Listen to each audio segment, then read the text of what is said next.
કોરોનાના સંક્રમણની સ્થિતિ વચ્ચે રાજ્ય સરકારે મોટો નિર્ણય કર્યો છે। ખાસ કિસ્સામાં વેપાર ધંધા પાટા પર લાવવા અને કર્મચારીઓના ફાયદા માટે રાજ્ય સરકારે નિર્ણય લીધો છે।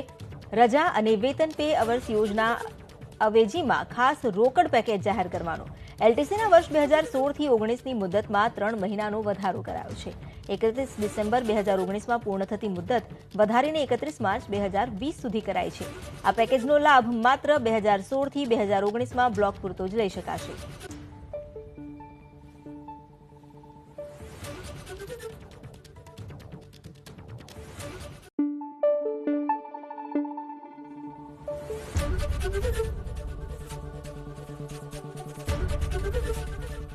एबीपी अस्मिता, गुजरातनी अस्मिता।